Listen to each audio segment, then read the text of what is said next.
नमस्कार छात्रों, राधा कृष्ण के ऑनलाइन पोर्टल पे आपका हार्दिक स्वागत है। मैं हूं तौफीक खान। देखिए, पिछली वीडियो में हमने उत्प्रेरक के बारे में पूरी जानकारी पढ़ी थी। उत्प्रेरक की हमने परिभाषा पढ़ी, फिर क्रिया के आधार पर हमने उत्प्रेरकों को देखा जो कि 4 प्रकार का होता था। उसके बाद हमने फिर अवस्था के आधार पर देखा कि अवस्था के आधार पर उत्प्रेरक 2 प्रकार का था। हमने पढ़ा था समांगी और विषमांगी था। उसके बाद हमने उत्प्रेरक वर्धक और उत्प्रेरक विष के बारे में पढ़ा। तो ये उत्प्रेरक के सभी बिंदु थे, लेकिन हमने उत्प्रेरक की गुण जिनको हम विशेषताएं कह रहे हैं वो नहीं पढ़े। अब उसको देख लेते हैं। इसका अंतिम बिंदु है उत्प्रेरक के गुण और विशेषताएं। इस पाठ का ये अंतिम बिंदु बचा हुआ है।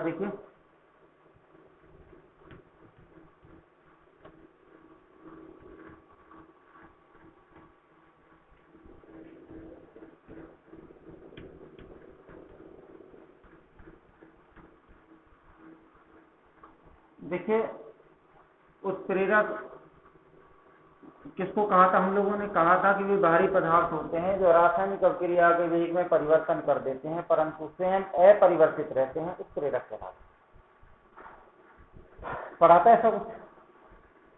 अब देखिए, उत्प्रेरकों की विशेषता क्या है, इनके गुण क्या हैं, यानी उत्प्रेरक अभिक्रिया के लिए किस तरह से कार्य करते हैं।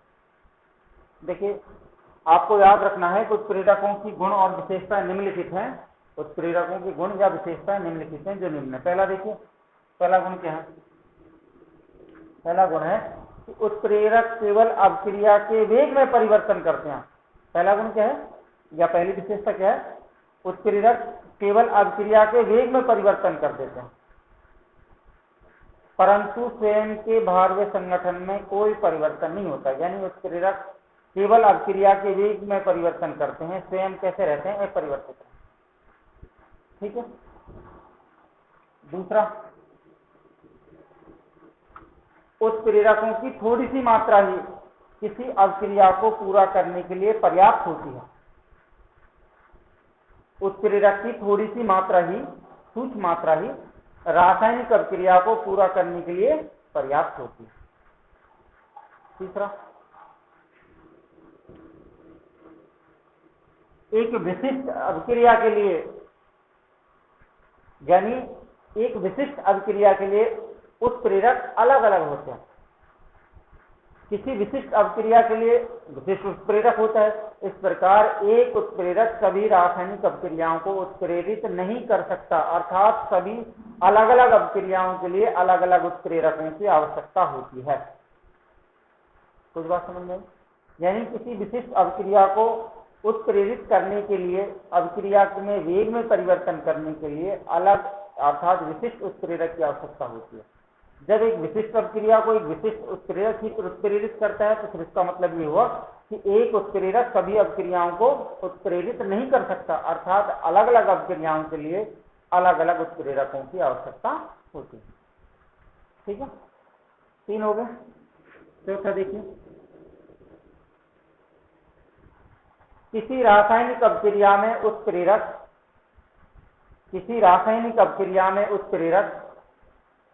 या तो रासायनिक अभिक्रिया को वेग को बढ़ाएगा या अभिक्रिया के वेग को घटाता है। यानी किसी रासायनिक अभिक्रिया में उत्प्रेरक केवल 2 कार्य करता है, या तो उसके वेग को बढ़ा देगा या उसके वेग को कम कर देगा। ठीक है, 4 बिंदु हो गए। बस ये 4 बिंदु आपको याद रखने, ये इसके गुण हैं बालक। एक बार दोबारा सुन लो। हमने कल उत्प्रेरक की परिभाषा पढ़ी, उत्प्रेरक की क्रिया के आधार पर पढ़े 4 प्रकार, फिर हमने भौतिक अवस्था के आधार पर 2 प्रकार पढ़े, फिर हमने उत्प्रेरक वर्धक और उत्प्रेरक विष को पढ़ा। अब लास्ट का जो अंतिम बिंदु इस चैप्टर का वो क्या है? उत्प्रेरकों के गुण या उसकी विशेषता। मैं तुम्हें बता चुका हूँ कि उत्प्रेरकों के निम्नलिखित गुण या विशेषताएं होते हैं। पहला क्या है? उत्प्रेरक केवल रासायनिक अभिक्रिया के वेग में परिवर्तन करते हैं और स्वयं कैसे रहते हैं? अपरिवर्तित है। दूसरा गुण क्या था? दूसरा गुण ये था कि उत्प्रेरक रासायनिक एक विशिष्ट अभिक्रिया को एक विशिष्ट उत्प्रेरक ही उत्प्रेरित करता है, अर्थात एक अगर कोई विशिष्ट अभिक्रिया है तो उसको एक विशिष्ट उत्प्रेरक ही उत्प्रेरित करता है। इसका मतलब ये हुआ कि सभी अभिक्रियाओं को एक उत्प्रेरक उत्प्रेरित नहीं कर सकता, यानी अलग अलग अभिक्रियाओं के लिए अलग अलग उत्प्रेरक की आवश्यकता है। तीसरा क्या था कि उत्प्रेरक या तो रासायनिक अभिक्रिया को वेग को बढ़ाता है या घटाता है। चौथा क्या था? उत्प्रेरक की थोड़ी सी मात्रा ही किसी भी रासायनिक अभिक्रिया को उत्प्रेरित करने के लिए पर्याप्त होती है। तो ये इसके 4 गुण थे, आप इनको याद रख सकते हो, नोट बना लो, ठीक है। तो इस तरह से ये जो चैप्टर है क्लूज हो गया। ये सारा चैप्टर जो है, जो छठा चैप्टर हम लोगों ने पढ़ा है, 5वां खत्म हो गया केमिस्ट्री का, छठा खत्म हो गया, 7वां पार्ट चलेगा आज। अब देखिए इसमें जो पीछे की तरफ किताब के बुक में जो पीछे की तरफ कुछ बहुचयनात्मक अभ्यास, अभ्यास प्रश्न, लघुतरात्मक, अति लघुतरात्मक, आंशिक प्रश्न, कुछ उदाहरण दे रखे होंगे, उनको आप कर सकते हो। अगर कहीं आपको कोई दिक्कत आती है तो आप बिल्कुल मेरे से कमेंट करके इनको पूछ सकते हो, ठीक है। दैट्स ऑल, ये पार्ट तो खत्म हो गया। अगला पार्ट है 7। उनके प्रश्नों में अगर कहीं कोई दिक्कत आती है तो आप मुझे पूछ सकते हो, ठीक है। अगर तुम लोगों ने पाठ को अच्छे से पढ़ा है और एक एक बिंदु को अच्छी तरह समझा है तो कोई इस पाठ में ऐसा प्रश्न नहीं होगा जो तुमसे नहीं आता हो, जिसको तुम नहीं कर सकते हो बिना उसका उत्तर दे। क्योंकि जब हमने सारे बिंदुओं को कॉन्सेप्टली क्लियर पढ़ा है, तो सारे बिंदुओं को हमने अच्छी तरह समझा है, तो अब कोई प्रश्न ऐसा है ही नहीं जो तुमसे नहीं है। तो इसलिए मैं तुमसे कह रहा हूँ, अगर फिर भी आपको कहीं कोई दिक्कत आती है, कहीं कोई परेशानी का सबब बनता है, तो आप कमेंट करके मुझे पूछ सकते हो, मैं प्रश्नों के उत्तर जरूर आपको बताऊंगा, ठीक है। तो अब देखिए, आज जो है नया चैप्टर चल रहा है, नया पाठ है, और मैं फिर हर बार इस बात को बोलता हूँ कि जब नया पाठ शुरू हो तो सारे लड़के लड़कियाँ एकदम उसको अच्छी तरह समझें, अच्छी तरह पढ़ें, क्योंकि स्टार्टिंग में जब पाठ में अच्छी तरह समझ में आता है तो फिर हमें कहीं बीच में कोई दिक्कत नहीं आती है। जब स्टार्टिंग के कुछ बिंदु निकल जाते हैं तो फिर हमें उनको बाद के वाले बिंदुओं को समझने में परेशानी होती है, दिक्कत होती है, क्योंकि कुछ बिंदु ऐसे होते हैं कि स्टार्टिंग के बिंदुओं पर आधारित होते हैं, एक के ऊपर एक आधारित होते हैं। इस कारण से अगर स्टार्टिंग के बिंदु जब निकल जाते हैं तो फिर हमें परेशानी का सबब होता है, ठीक है। तो आपको इस पाठ को अच्छे से समझना है और अच्छी तरह इसको समझ के नहीं, ठीक है, कहीं कोई दिक्कत आने वाली नहीं है। देखो मैं शुरू कर रहा हूँ पाठ। 7वां चैप्टर है,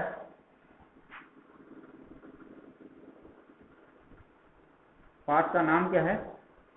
पाठ का नाम है परमाणु सिद्धांत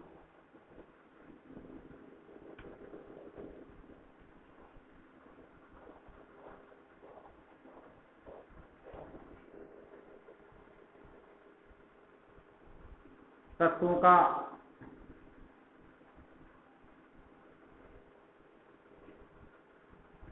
आवर्ती वर्गीकरण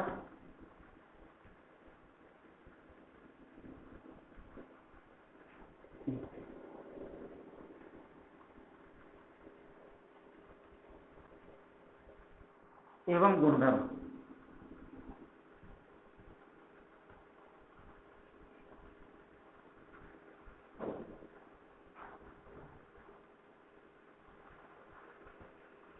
ठीक है, ये पाठ का नाम है। तो अब ये जो पाठ का नाम है परमाणु सिद्धांत तत्वों का आवर्ती वर्गीकरण और गुणधर्म, तो इस पाठ में स्टार्टिंग से हम लोग पढ़ते हैं। देखिए, सबसे पहले हम लोग परमाणु सिद्धांत दे रखा है, पहले परमाणु के बारे में पढ़ते हैं। परमाणु क्या है? परमाणु के बारे में तुमने 9th क्लास में पढ़ा है ना, चौथे चैप्टर में या तीसरे चैप्टर में परमाणु संरचना में पढ़ा है ना। अणु परमाणु है तीसरा पार्ट, और चौथा है 9वीं क्लास में तीसरा पार्ट है अणु और परमाणु। इसमें तुमने परमाणु के बारे में पढ़ा है, और चौथा पार्ट है परमाणु सिद्धांत, और उसके बारे में भी आपने डॉल्टन का, जे थॉमसन का, समझ लो, रदरफोर्ड का और नील्स बोर का, ये परमाणु सिद्धांत आपने पढ़े हैं। आज उन्हीं के बारे में हम लोग चर्चा करते हैं। तुमने 9th क्लास में कितना पढ़ा, क्या तुम्हें याद है, उसके बारे में एक बार हम डिस्कस कर लेते हैं। तो देखिए, अब हम पहला जो पाठ का नाम है परमाणु सिद्धांत, पहले परमाणु के बारे में पढ़ेंगे, तब परमाणु सिद्धांत को पढ़ेंगे। तो पहले परमाणु, फिर उसका सिद्धांत, फिर तत्वों का वर्गीकरण और फिर उनके आवर्ती गुणधर्म, ठीक है, उनके बारे में। तो परमाणु क्या है? देखिए, परमाणु हमने देखा था कि मनुष्य प्राचीन काल से ही, मनुष्य क्या है, प्राचीन काल से ही पदार्थ के बारे में जानने का इच्छुक रहा है। कैसे इच्छुक रहा है? यानी प्राचीन काल से ही मनुष्य पदार्थ की प्रकृति के बारे में जानने के लिए इच्छुक रहा है कि पदार्थ की प्रकृति होती कैसी है।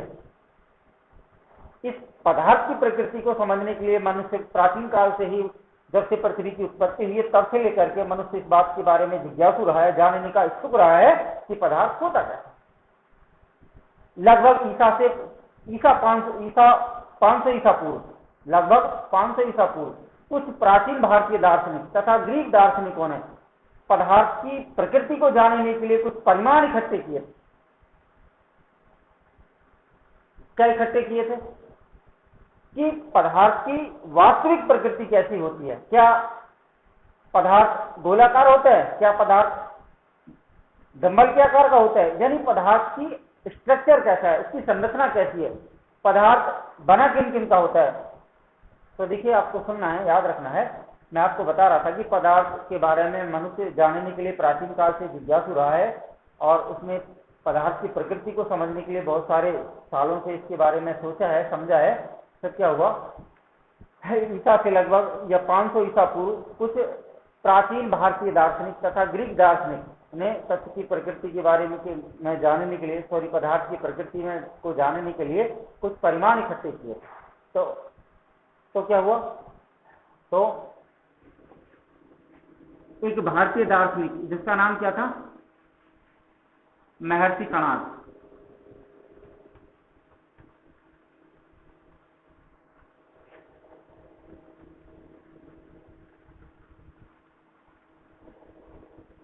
महर्षि कणाद, इसने क्या कहा?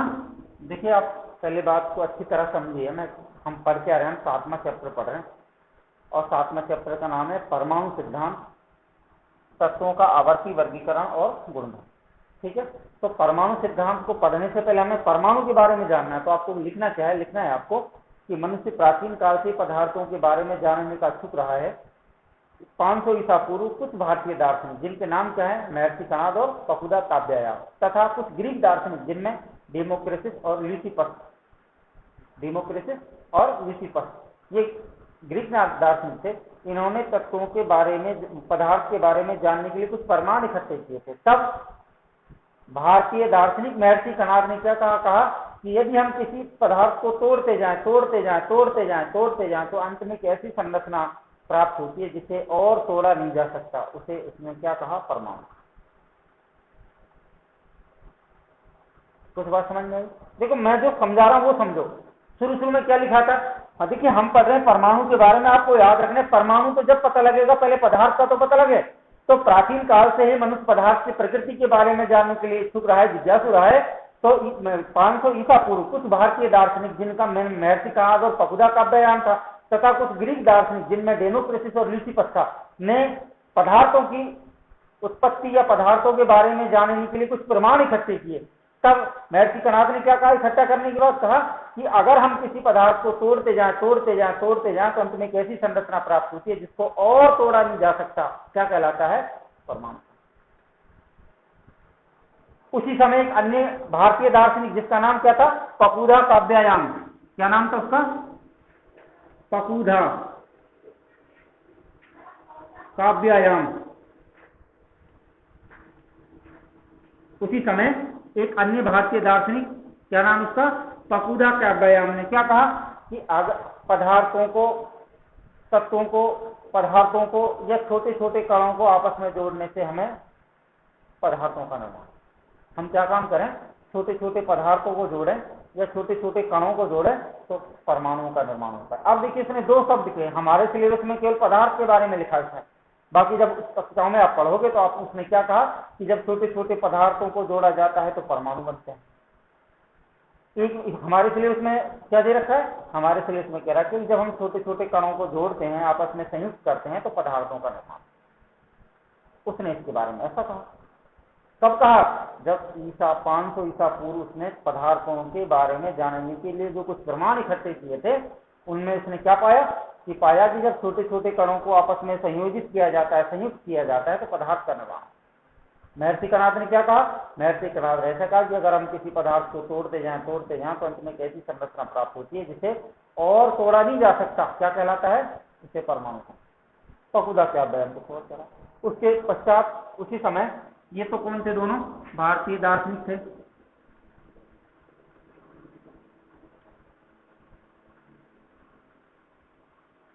अब इसके बाद ग्रीक दार्शनिक कौन कौन से थे? डेमोक्रेटिस शब्द दूसरा क्या नाम है, ल्यूसिपस।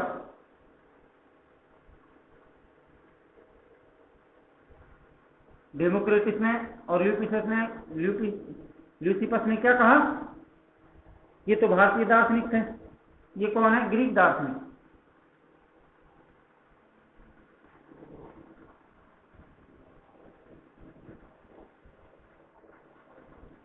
इन्होंने क्या कहा, इन्होंने कहा, डेमोक्रेटिस ने और ल्यूसिपस ने क्या कहा कि इन छोटे छोटे कणों को एटम कहा जाता है।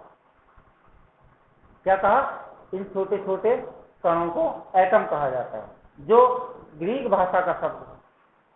क्या कहा जाता है, इन छोटे छोटे कणों को उन्होंने एटम कहा जाता है।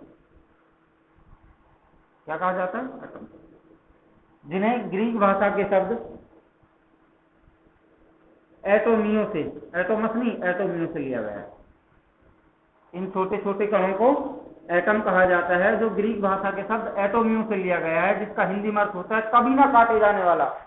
जिसका हिंदी में क्या अर्थ होता है, कभी ना काटे जाने वाला, अर्थात अविभाज्य का। तो परमाणु के बारे में, पदार्थ की जानकारी के बारे में सबसे पहले मनुष्य जब जिज्ञासु रहा था, तो प्राचीन काल से, मैं एक बार इसको दोबारा बता रहा हूँ, आप इसको दोबारा से समझने का प्रयास करना। मैं आपको बता रहा हूँ कि हम पढ़ रहे हैं परमाणु के बारे में, तो केवल ये दार्शनिक मत थे, ये कोई सिद्धांत नहीं थे। लेकिन इनके बारे में जब प्राचीन काल से इनके बारे में सबसे पहले किसने सुझाव दिए, आपको याद रखना है, मनुष्य प्राचीन काल से पदार्थों के, परमाणु के बारे में नहीं, पदार्थों के बारे में जानने का इच्छुक रहा है। लगभग ईसा से 500 ईसा पूर्व, लगभग 500 ईसा पूर्व कुछ प्राचीन भारतीय दार्शनिक, जिनमें महर्षि कणाद और पकुदाचार्य तथा कुछ ग्रीक दार्शनिक, जिनमें डेमोक्रेटिस और ल्यूसिपस ने कुछ प्रमाण इकट्ठे किए। तब महर्षि कणाद ने क्या कहा कि अगर हम किसी पदार्थ को तोड़ते जाएं तो अंत में कैसी संरचना प्राप्त होती है जिसको और तोड़ा नहीं जा सकता, परमाणु कहलाता है। उसी समय एक अन्य प्राचीन भारतीय दार्शनिक पकुदा काव्यायान ने क्या कहा कि हम जब छोटे छोटे कणों को आपस में संयुक्त करते हैं, जोड़ते हैं, तो पदार्थ बन रहा है।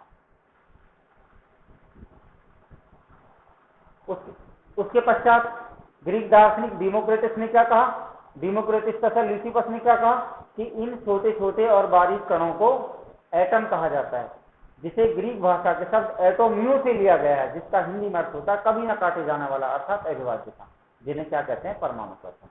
अब देखिए, ये चार मत है हमारे पास, दो तो प्राचीन भारतीय दार्शनिक है, महर्षि कणाद और पकुदा का बयान, कुछ दो जो है हमारे पास ग्रीक दार्शनिक है, जो डेमोक्रेटिस और ल्यूसिपस।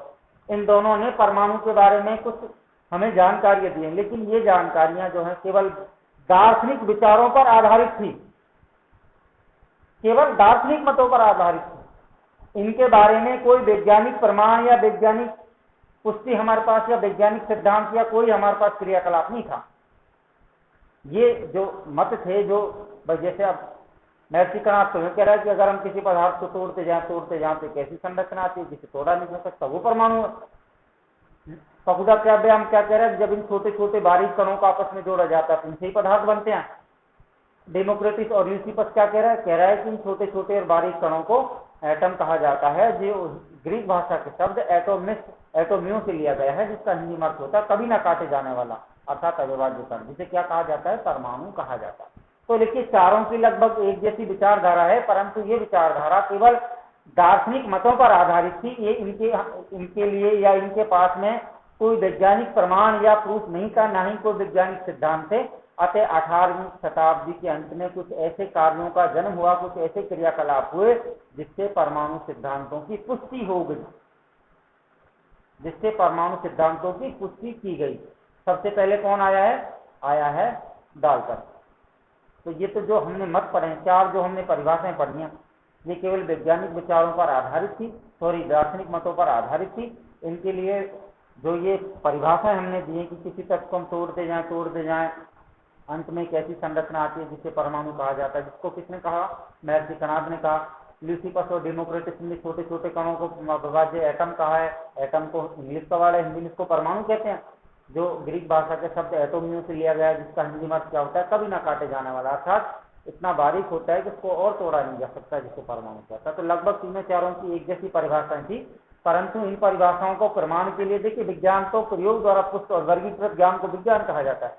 वैज्ञानिक मतों पर आधारित जो चीज है ना उसी को मानते हैं, लेकिन दार्शनिक मतों पर आधारित चीजों को विज्ञान नहीं मानता। और तो ये जो विचारधाराएं थी परमाणु के बारे में, जो परमाणु की परिभाषा इन चारों दार्शनिकों ने दी है, ये केवल दार्शनिक मतों पर आधारित थी, वैज्ञानिक प्रमाण या प्रूफ इसके पास नहीं थे। अतः 18वीं शताब्दी के अंत में कुछ ऐसे क्रियाकलाप, ऐसे सिद्धांत, ऐसे प्रयोग किए गए जिनसे परमाणु सिद्धांत की पुष्टि की गई। अतः सबसे पहले कौन आ रहा है परमाणु को परिभाषित करने के लिए, परमाणु की व्याख्या करने के लिए कौन आ रहा है? सबसे पहले आ रहा है डाल्टन। ठीक है, तो ये जो परमाणु के बारे में जो हमने मत पढ़ेंगे, परमाणु के बारे में प्राचीन कथाएं हैं, दार्शनिक मत हैं। महर्षि कणाद ने सबसे पहले, और ऐसा ही होता है वास्तव में परमाणु। फिर पकुदा क्राब्याम ने जो कहा वो भी ठीक था, डेमोक्रेटिस और ल्यूसिपस ने जो कहा वो भी ठीक था। तो ये जो भारतीय दार्शनिक और ग्रीक दार्शनिक से परमाणु को परिभाषित किया, ये सही था, कल भी सही था, आज भी सही है। तो लेकिन ये विचारधाराएं केवल किस पर थी? दार्शनिक मतों पर थी। अतः इनको वैज्ञानिक प्रमाण, अगर वैज्ञानिक सिद्धांत किसी बात को कहते हैं कि परमाणु छोटे से छोटा कण है, तो इनको फिर मान लिया है। ठीक है, तो ये जो चार परिभाषाएं हमने परमाणु के बारे में पढ़ी, अलग अलग दार्शनिकों के द्वारा जो परिभाषाएं दी गई, ये केवल दार्शनिक मतों पर हैं। अब इनको वैज्ञानिक रूप देने के लिए सबसे पहले 18वीं शताब्दी के अंत में और 19वीं शताब्दी के प्रारंभ में कौन आ रहा है? परमाणु सिद्धांत को लेकर कौन आया? डाल्टन। ठीक है, तो देखिए ये तो इसके बारे में बेसिक था, परमाणु की परिभाषा के बारे में ये क्या था? बेसिक था, केवल बेसिक था। अब हम क्या पढ़ेंगे? डाल्टन का परमाणु सिद्धांत।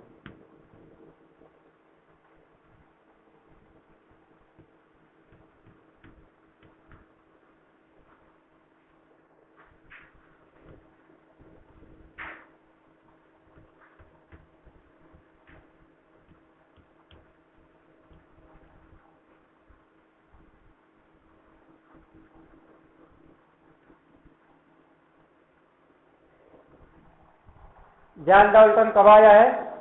जब कुछ दार्शनिकों ने परमाणु को इस तरह परिभाषित किया है कि वह किसी तत्व का छोटे से छोटा कण होता है, किसी पदार्थ को तोड़ते जाएं तो एक ऐसी संरचना आती है जिसे परमाणु कहते हैं। इन छोटे छोटे बारीक महीन कणों को भी परमाणु कहा जाता है। तो चारों दार्शनिकों ने जब परमाणु को परिभाषित कर दिया, तो ये परिभाषाएं केवल अपनी उनकी सोच पर आधारित थी। उनकी सोच ने इस तरह से परमाणु को परिभाषित किया है, परंतु वैज्ञानिक विचारधारा के अनुसार ये कोई परिभाषा नहीं है। अतः सबसे पहले परमाणु की व्याख्या करने के लिए कौन आया है?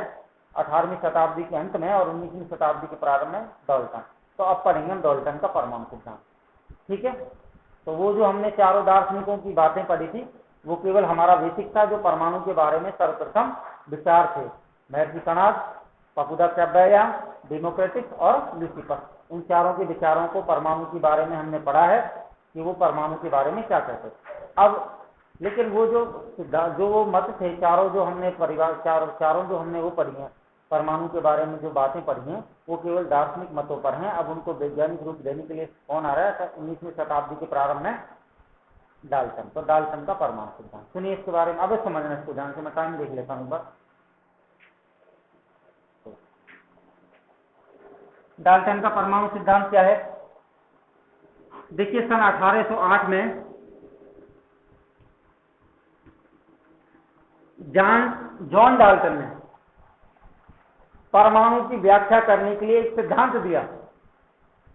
सर्वप्रथम सन 1808 में जॉन डाल्टन ने परमाणु की व्याख्या करने के लिए एक सिद्धांत दिया। यह सिद्धांत रासायनिक संयोजन,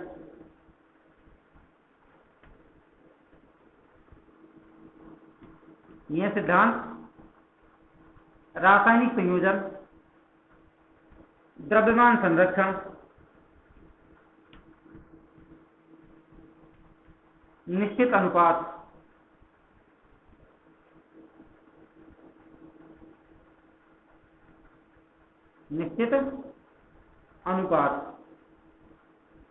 के सिद्धांतों पर आधारित था। देखिए,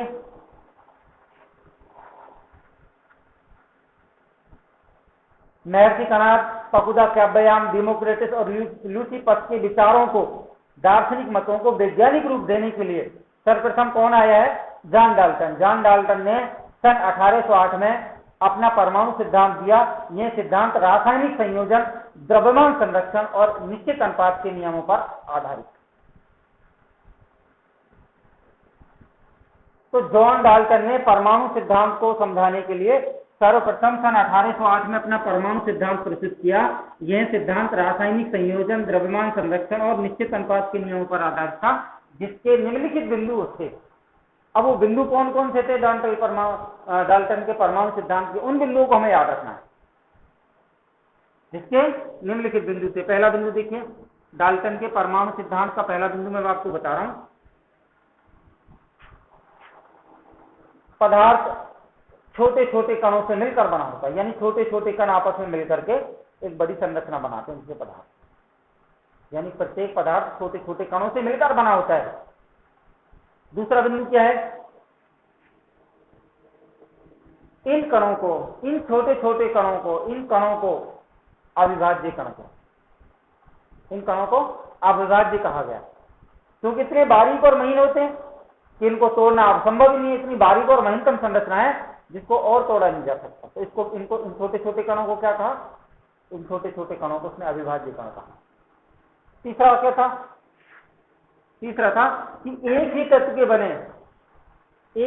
बने सभी परमाणु आकार, भार और रासायनिक गुणों में एक समान हो। उसने क्या कहा? अगर कोई, जैसे अब चौक है, चौक में जो कण बने हुए हैं, जिनसे चौक बना है, छोटे छोटे कणों से मिलकर बना हुआ है। जो चौक है ना, ये चौक जिन कणों से मिलकर बना हुआ, ये भार में, आकार में और रासायनिक गुणों में एक समान है। यानी एक ही तत्व के बने सभी परमाणु भार में, आकार में और रासायनिक गुणों में एक समान है। चौथा बिंदु क्या है? चौथा बिंदु ये कि इसका उल्टा कर दो। अलग अलग तत्वों से बने सभी परमाणु भार, आकार और रासायनिक गुणों में भिन्न भिन्न होते हैं। समझ रहे? जैसे मोबाइल है, कहीं लोहे की पत्ती लग रही है, कहीं टंगस्टन धातु लग रही है, कहीं प्लास्टिक लग रहा है, कहीं आयरन लग रहा है। समझ रहे? तो एक युक्ति बनी हुई लेकिन अलग अलग पदार्थ हैं। तो क्या याद रखना है कि अलग अलग तत्वों से बने सभी परमाणु आकार, भार और रासायनिक गुणों में भिन्न भिन्न होते हैं। पांचवा बिंदु क्या था उसका? पांचवा बिंदु था कि परमाणु केवल रासायनिक अपक्रियाओं में पुनर्व्यवस्थित होते हैं। परमाणु जो होते हैं ना, वो रासायनिक अपक्रियाओं में पुनर्व्यवस्थित होते हैं। रासायनिक अपक्रिया के दौरान ना तो इनको उत्पन्न किया जा सकता है और ना ही इनको नष्ट किया जा सकता। तो ये 5 बिंदु थे किसके? डाल्टन के परमाणु सिद्धांत। एक बार दोबारा सुन लो। चारों दार्शनिक कौन कौन से थे?